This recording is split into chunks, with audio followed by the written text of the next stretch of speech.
Presiden RI, Prabowo Subianto, baru aja menyelesaikan rangkaian tur diplomatik, bukan ke konser Coldplay, tapi ke beberapa negara penting, termasuk Turki. Beliau nongkrong di Ankara dari 9 sampai 11 April 2025. Tapi jangan kira ini liburan. Di balik senyum dan salaman formal, terselip misi strategis kelas berat, bahas pertahanan, ekonomi, diplomasi, dan yang paling hot, jet tempur siluman Kaan buatan Turki.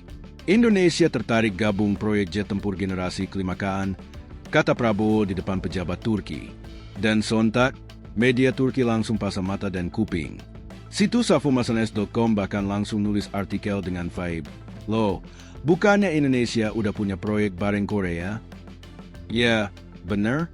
Indonesia udah lama join bareng Korea Selatan bikin jet tempur KF-21 Boramae. Tapi, hubungan keduanya belakangan agak kayak pasangan LDR yang sering ngambet. Masalah pertama, urusan duit. Awalnya, Indonesia janji akan nanggung 20% dari total biaya pengembangan KF-21, yaitu 1,6 triliun won, sekitar 18,5 triliun rupiah. Tapi yang baru dibayar, cuma 300 miliar won. Indonesia lalu bilang, gimana kalau totalnya 600 miliar aja ya? Dan Korea, setelah tarik napas panjang, akhirnya setuju. Tapi ya jelas, jatah transfer teknologi juga ikut dikurangi. Ya, kayak beli motor tapi gak dapat helm dan bonus jaketnya. Masalah kedua, tuduhan pencurian data. Dua teknisi Indonesia yang kerja di proyek KF-21 dituduh nyolong data rahasia pakai USB. Investigasi pun digelar rame-rame oleh Badan Intelijen Korea, Badan Pengadaan Senjata, bahkan Komando Kontra Intelijen. Tapi setelah dicek, USB-nya kosong. Gak ada data rahasia. Palingan isinya lagu dangdut atau template presentasi PowerPoint. Sayangnya, walau gak terbukti nyolong, para teknisi Indonesia tetap gak bisa pulang.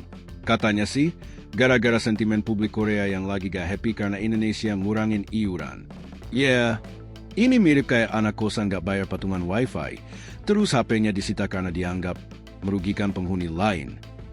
Masalah ini bahkan bikin 10 anggota DPR RI dan Dubes Indonesia harus terbang ke Korea. Mereka ketemu petinggi-petinggi sana dan bilang, kita ini partner, bukan maling.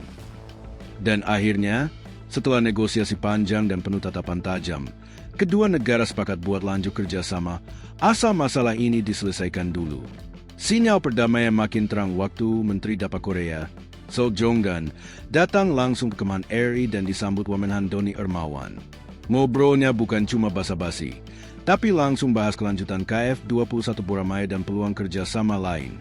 Seo bahkan bilang, ini mau membuat healing hubungan dua negara dan ngebuka peluang besar buat produksi bareng jet tempur di Asia Tenggara. Jadi kesimpulannya, Korea, kita lanjut ya, tapi jangan bikin drama lagi. Indonesia, oke, tapi tolong izinin teknisi kami pulang. Mereka homesick.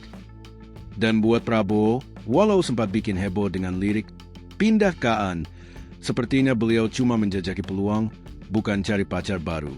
Karena dalam dunia pertahanan, gak ada yang namanya cinta buta. Yang ada strategi, efisiensi, dan teknologi.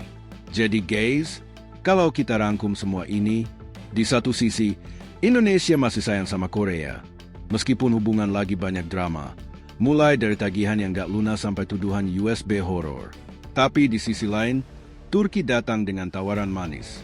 Jet tempur generasi kelima, transfer teknologi, dan mungkin, kalau negosiasinya jitu, harga yang bisa dinego. Apakah ini berarti Indonesia selingkuh? Belum tentu. Mungkin ini lebih ke polyamori strategis di dunia alutsista. Soalnya, siapa sih yang bisa nolak punya dua jet tempur canggih dari dua negara berbeda? Dan jujur aja, posisi Indonesia di dunia pertahanan tuh udah kayak mahasiswa tingkat akhir. Skripsi KF-21 belum kelar, tapi udah mulai daftar beasiswa S2 Kaan. Visinya keren sih, tapi ya semoga gak keteteran. Yang pasti, langkah Prabowo ini bikin Indonesia kelihatan aktif, fleksibel, dan rada nekat, tapi dalam arti positif. Karena di dunia geopolitik, diam itu kalah, dan bergerak ke banyak arah itu strategi. Kita tunggu aja kabar selanjutnya. Apakah Indonesia bakal jadi partner resmi di proyek Kaan? Apakah drama dengan Korea bakal happy ending? Dan yang paling penting, apakah para teknisi kita akhirnya bisa pulang dan lebaran bareng keluarga? Stay tuned, dan jangan lupa, di balik setiap jet tempur, ada drama yang lebih heboh dari sinetron jam 7 malam. Dan kalau dipikir-pikir, langkah Indonesia ini bukan sekadar soal beli pesawat. Tapi ini tentang posisi tawar. Kalau satu produsen ngambek, kita masih punya opsi lain. Istilahnya, jangan taruh semua jet tempurmu di satu hanggar. Dengan menggandeng Turki lewat proyek KAAN, Indonesia ngirim pesan ke dunia. Kami bukan hanya pasar, kami partner, kami siap ikut ngebangun, bukan cuma beli doang. Tapi ya itu tadi, semua ada harga dan resikonya. Apakah Indonesia siap bayar biaya masuk klub elit pengembang jet generasi kelima? Atau nanti ujung-ujungnya cuma dapat brosur tanpa isinya? Dan kalau kerjasama ini lanjut, bayangin aja nanti Oktober 15 tahun ke depan, TNI AU bisa punya armada berisi 2 jet tempur canggih beda aliran. Si Boramai dari Korsel yang elegan, dan si KAAN dari Turki yang misterius. Udah kayak Bob and Pop featuring grup rap dari Istanbul. Komplit, tinggal nambah jet buatan dalam negeri, bisa bikin Marvel Cinematic Universe versi TNI. Jadi, kalau kalian ngira dunia pertahanan itu cuma soal beli senjata dan parade militer, salah besar. Ini politik, ini strategi, ini sinetron berskala internasional. Dan Indonesia lagi main di 2 panggung sekaligus, Korea dan Turki. Semoga endingnya bukan ditinggal dua-duanya, tapi justru jadi power couple dengan keduanya. Sekian laporan intelijen bercampur satire dari dunia jet tempur. Jangan lupa, kalau tetangga ribut soal cicilan rumah, kita ributnya soal cicilan pesawat siluman. Sampai jumpa di video selanjutnya.